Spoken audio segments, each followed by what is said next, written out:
I told my family we needed to cut back on expenses if they expected me to keep covering their mortgage, but when I came over for dinner, I found out they fed my kids cold leftovers while everyone else ate fresh food. They smirked and said, "Well, you told us to cut expenses." I was furious but said nothing. I took my kids, walked out without a word, and what I did next left them absolutely speechless. My name is Rachel, and I'm a 34-year-old single mom to two amazing kids, Hannah, 8, and Logan, 6. This is about how my own family tried to manipulate me, and how I ended up turning the tables on them in a way that still makes me smile.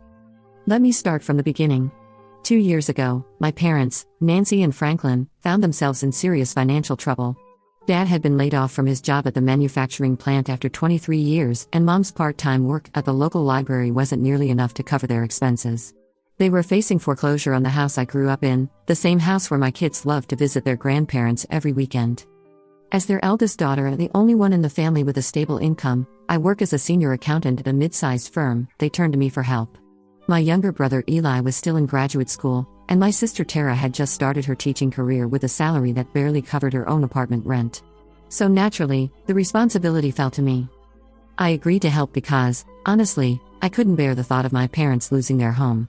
I took over their mortgage payments, $2,800 a month, which was a significant strain on my budget since I was already paying $1,200 monthly rent on my own apartment, but I made it work.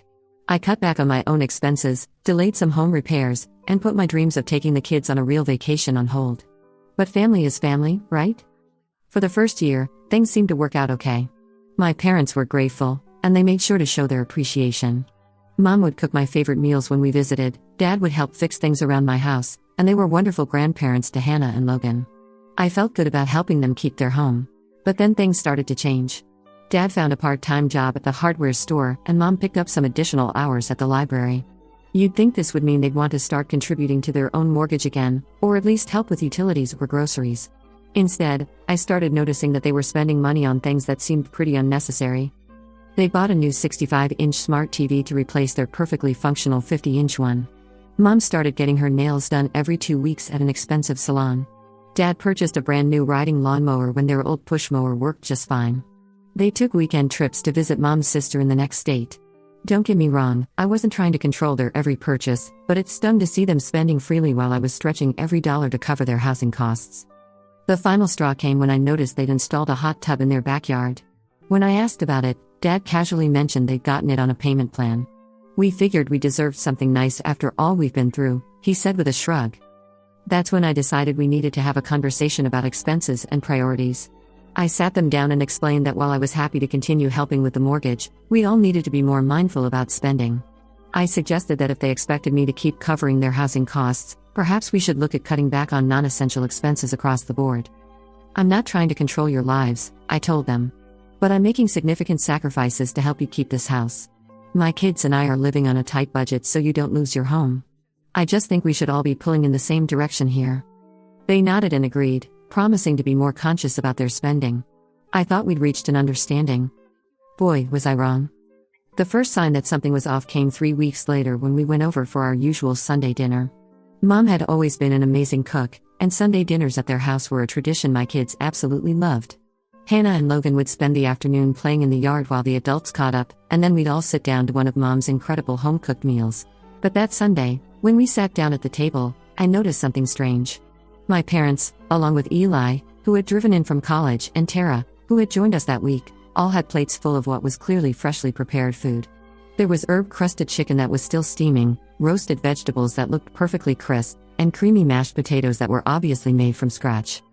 Hannah and Logan, however, had been given plates of what looked like reheated leftovers.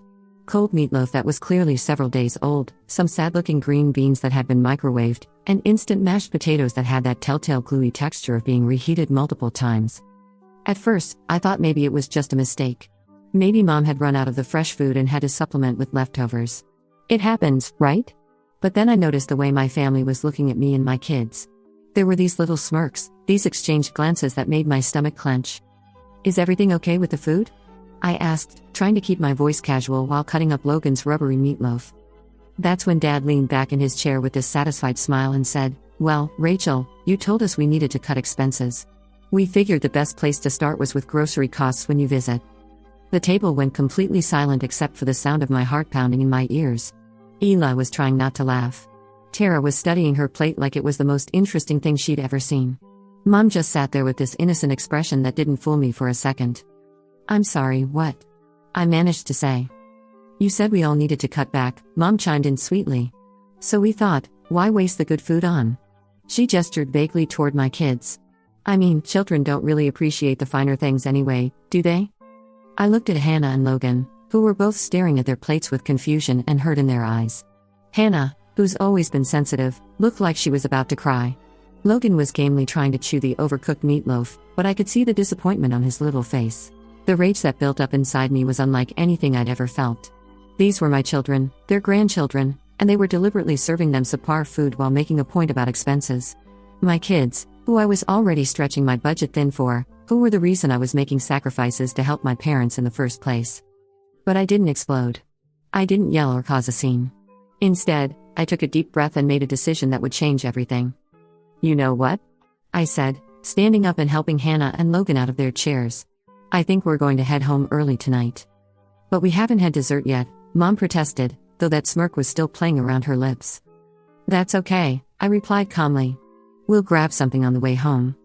I packed up Hannah and Logan's things, gave everyone polite but cold goodbyes, and walked out of that house with my head held high. The kids were confused and asking questions I wasn't ready to answer yet, so I told them we'd talk at home and stopped at their favorite ice cream place on the way.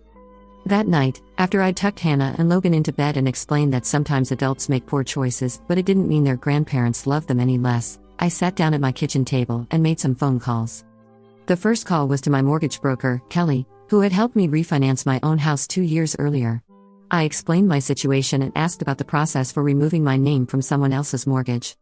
"Well, Rachel," Kelly said, "since you're not actually on the deed to the house and you've just been making the payments, you can stop any time. The mortgage is still in your parents' names. You just need to give them notice that you're discontinuing the payments." The second call was to my lawyer, David, who had handled my divorce. I wanted to make sure I understood any legal implications of stopping the mortgage payments and whether there were any steps I needed to take to protect myself. "You're not legally obligated to continue making payments on someone else's mortgage," David confirmed. "Just make sure you give them reasonable notice in writing so they have time to make other arrangements." The third call was to my real estate agent, Monica, who had helped me buy my current house. I had an idea brewing, and I wanted to know if it was feasible. Over the next 2 days, I put my plan into motion. I drove by my parents' neighborhood and noticed something interesting. The house directly across the street from them had a for sale sign in the yard. It was a beautiful colonial-style home, similar to my parents' house but with better landscaping and what looked like recent updates. I called Monica and asked her to set up a viewing. The house was perfect. 4 bedrooms, 3 bathrooms, a spacious kitchen with granite countertops, and a backyard that would be ideal for Hannah and Logan. The best part? It was priced well within my budget. In fact, it would cost me less per month than what I was currently paying for my parents' mortgage. The irony wasn't lost on me. Here I was, looking at a house that was actually nicer than my current one, that would cost me less than what I'd been paying to help my parents keep theirs.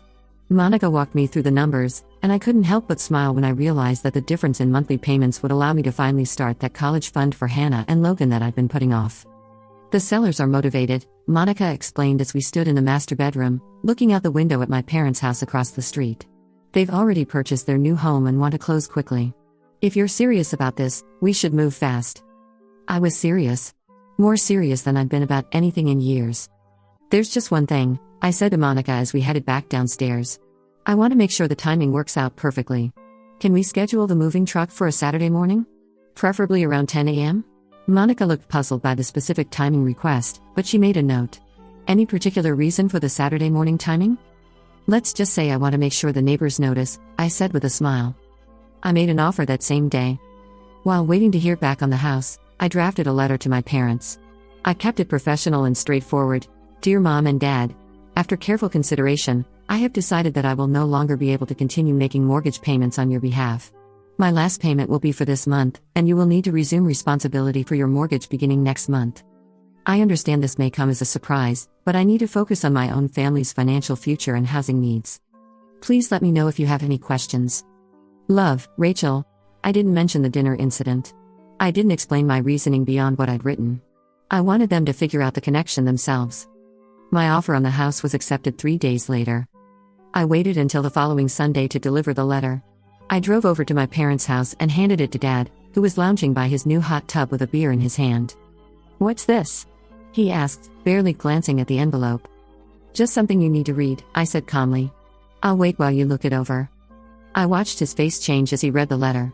The casual confidence melted away, replaced by confusion, then concern, then something that looked like panic.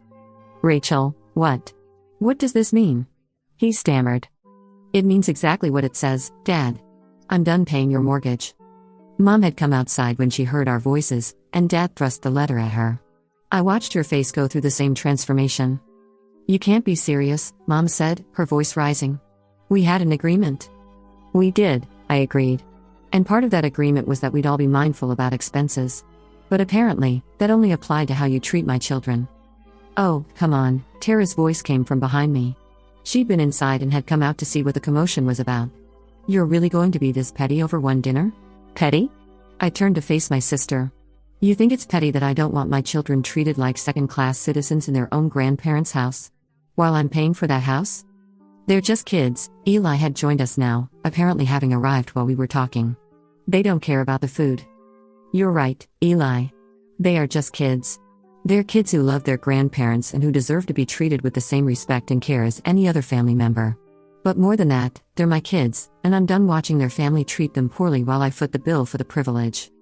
The argument that followed was loud, emotional, and completely unproductive. My parents accused me of being vindictive and unreasonable. My siblings took their side, saying I was overreacting to a harmless joke. They tried guilt, anger, and finally desperation. "Where are we supposed to get $2,800 a month?" Dad pleaded. "We'll lose the house." "You should have thought about that before you decided to make a point using my children as props," I replied. "You have jobs now. You have income. Figure it out." I left them there, arguing among themselves about whose fault it was and what they were going to do.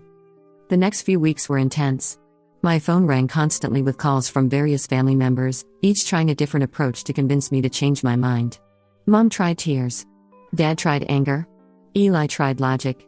Tara tried guilt-tripping me about family loyalty. The most manipulative attempt came from Tara, who showed up at my house unannounced on a Tuesday evening. I was helping Hannah with her math homework when the doorbell rang.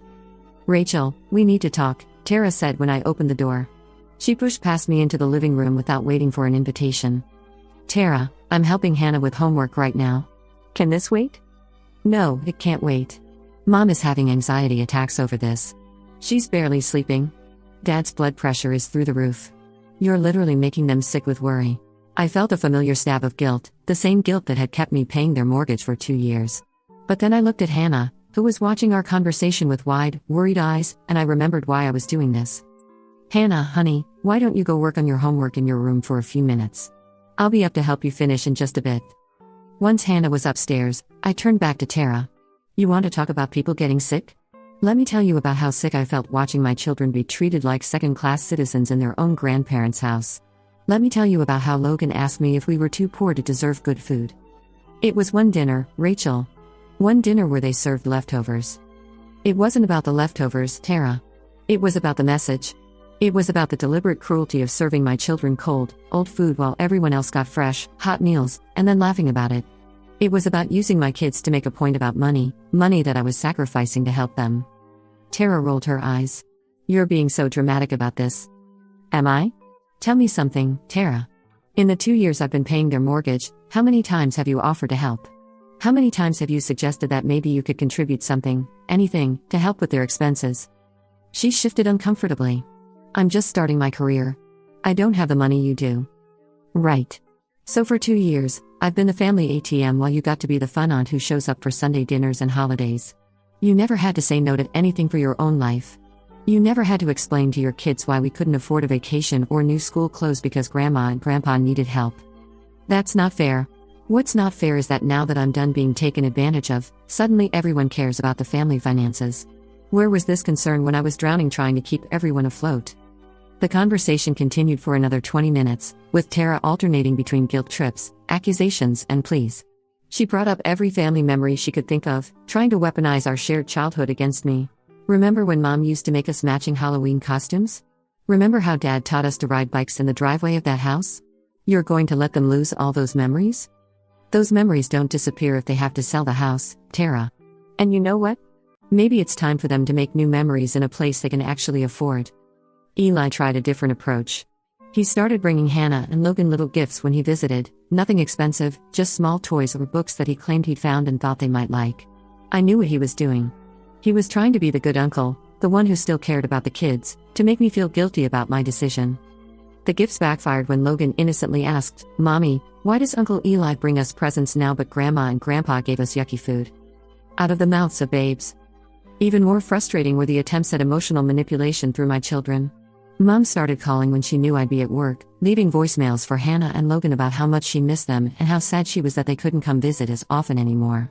"Mommy, Grandma sounds really sad on the phone," Hannah told me after one of these calls. "She says she might have to move away and we won't see her anymore." That night, I called my mother back. "Mom, if you ever use my children to try to manipulate me again, you won't see them at all." Hannah is 8 years old.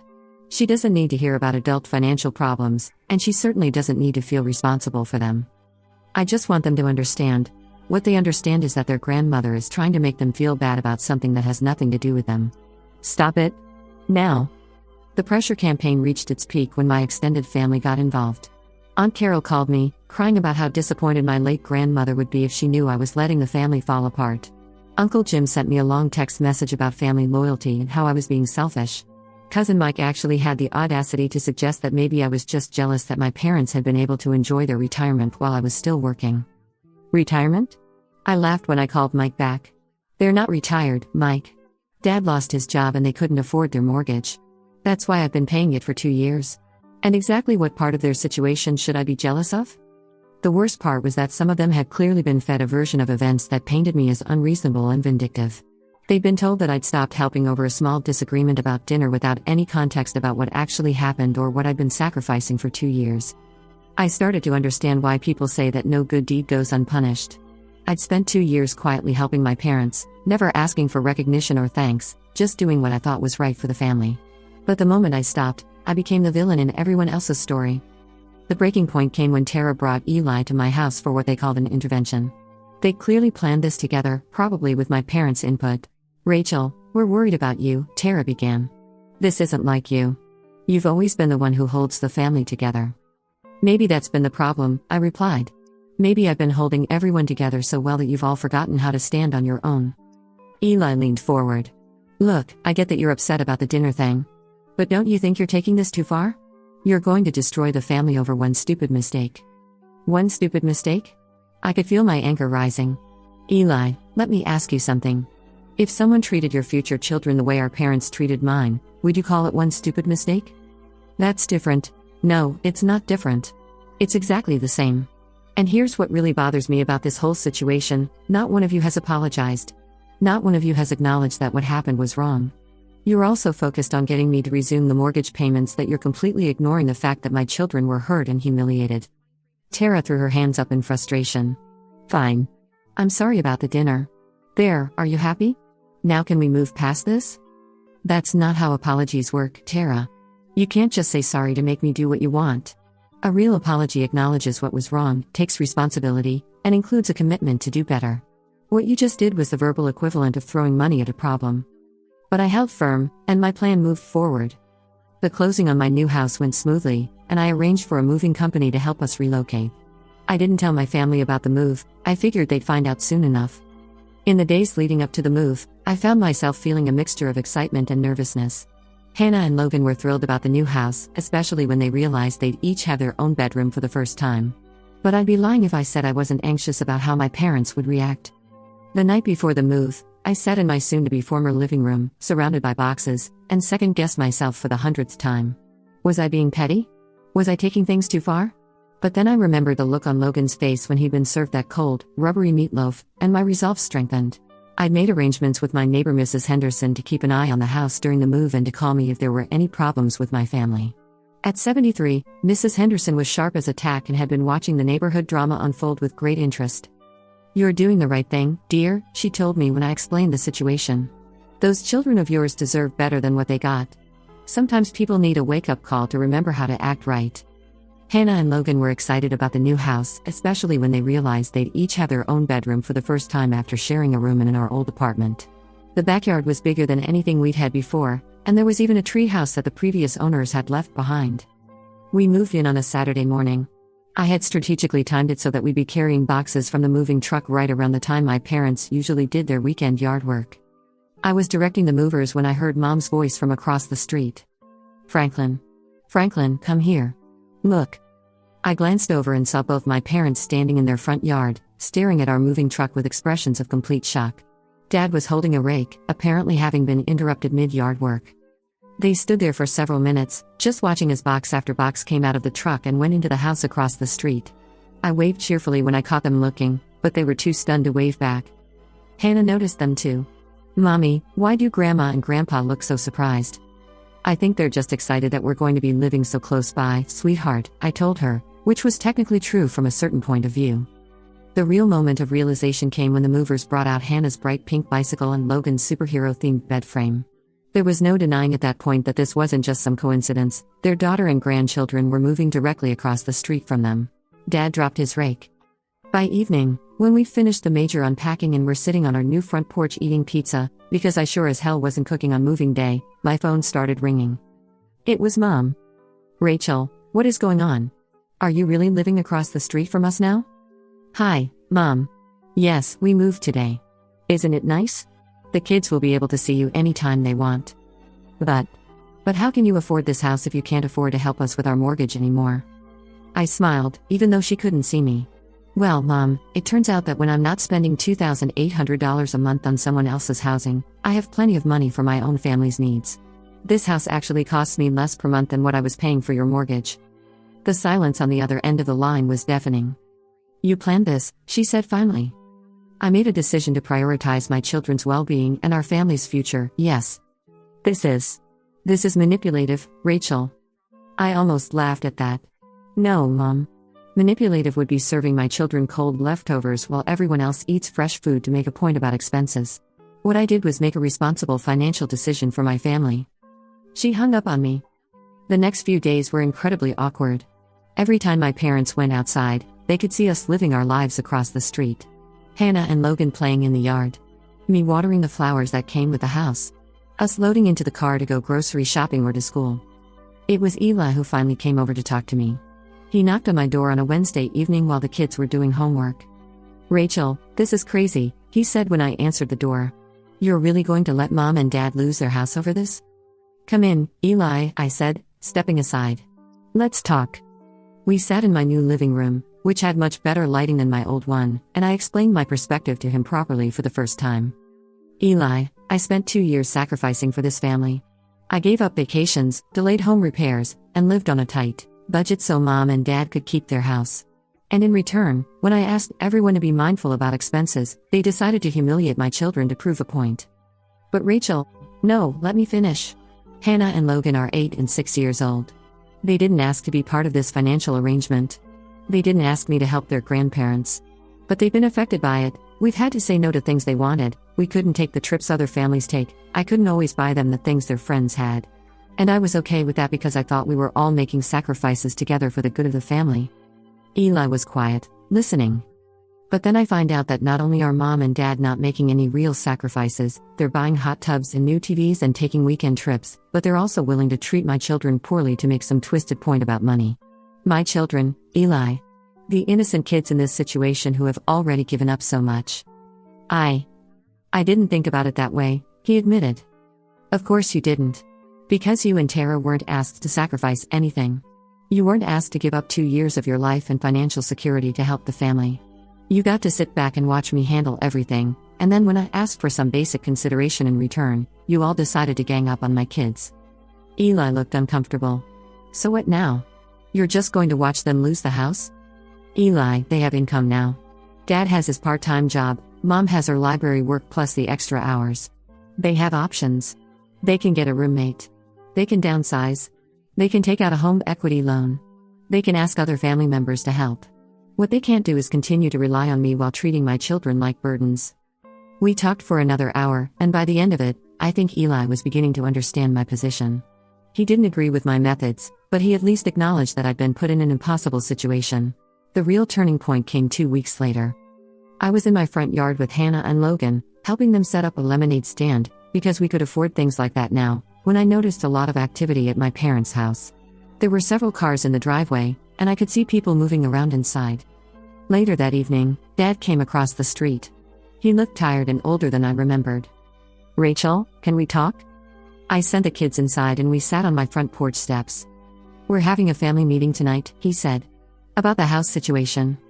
I nodded but didn't say anything. "Your Uncle Jim and Aunt Carol are here, and your cousins Mike and Lisa. We're trying to figure out options." "That sounds like a good plan, Dad." He was quiet for a long moment. "I need to ask you something, and I need you to be honest with me." "Okay." "Did we really hurt Hannah and Logan that badly? With the dinner thing?" I looked at him carefully. "Dad, Hannah cried that night after we got home. She asked me if Grandma and Grandpa didn't love her anymore because she got the yucky food. Logan asked if we were poor and that's why we got leftovers while everyone else got the good dinner." Dad's face crumpled. "Oh, Rachel. We never meant. We were just trying to make a point about the money." "I know. But the point you made was that my children don't matter as much as the adults in this family.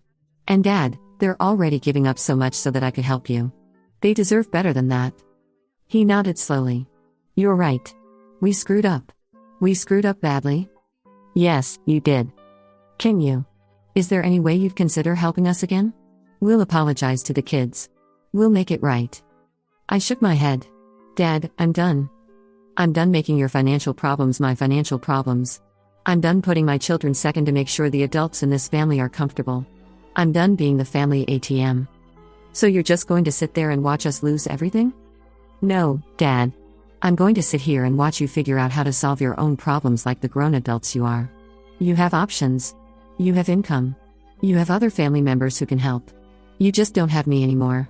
The family meeting that night went late.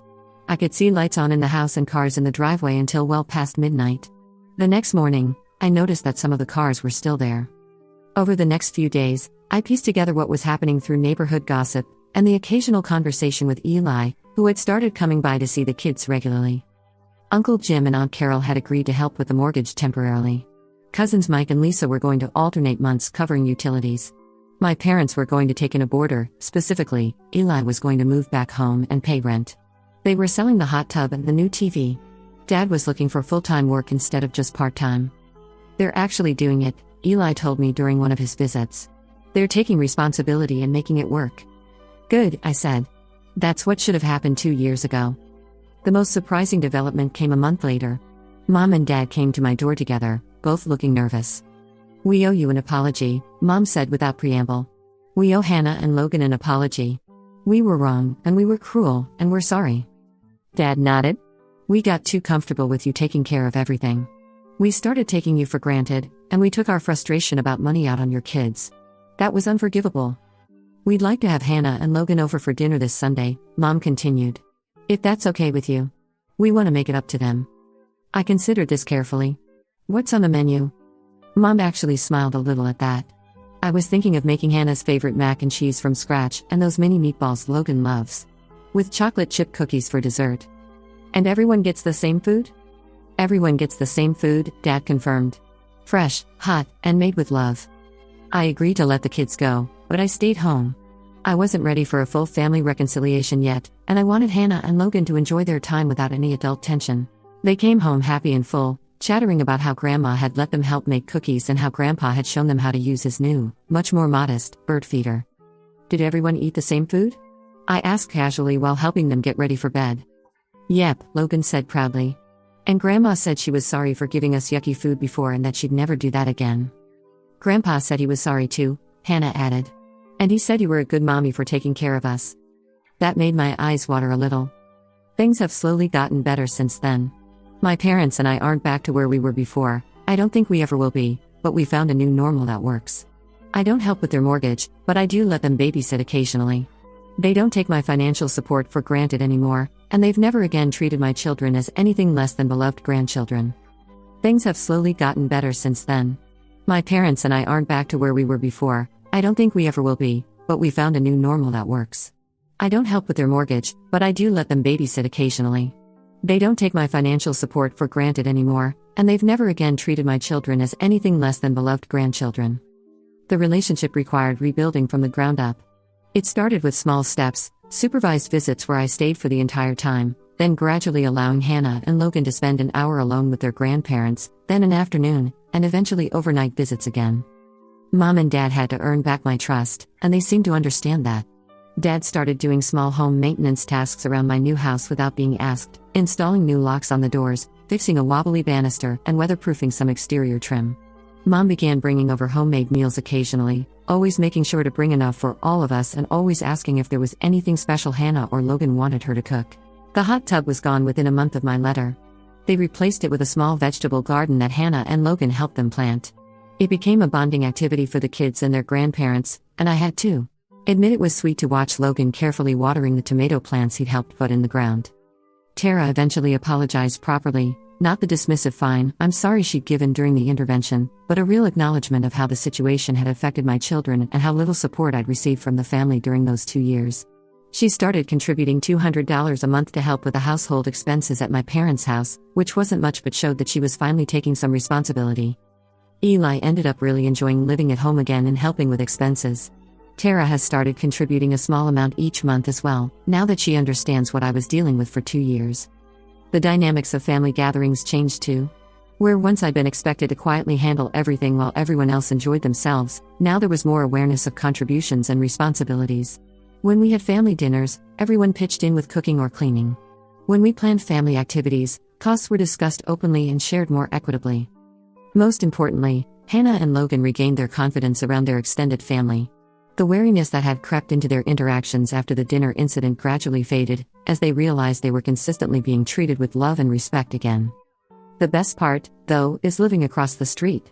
Hannah and Logan can walk over to see their grandparents anytime they want, but they come home to our house every night. We have our own space, our own life, and our own financial independence. And sometimes, when I'm sitting on my front porch in the evening, watching my kids play in our yard while my parents work in their garden across the street, I think about how differently things could have gone if they had just treated my children with the respect they deserved from the beginning. But then I remember that sometimes the best revenge isn't getting even, it's building a better life for yourself and the people you love most. The house across the street was the perfect solution. It let me help my family learn to stand on their own feet while making sure my children knew they were valued and loved. And every single day, when I pull into my driveway and see that house that I own, that I chose, that I can afford comfortably on my own, I'm reminded that I made the right choice. My kids are happy, we're financially secure, and my family has learned that taking me for granted comes with consequences. 5 months later, I can honestly say it's the best decision I've ever made.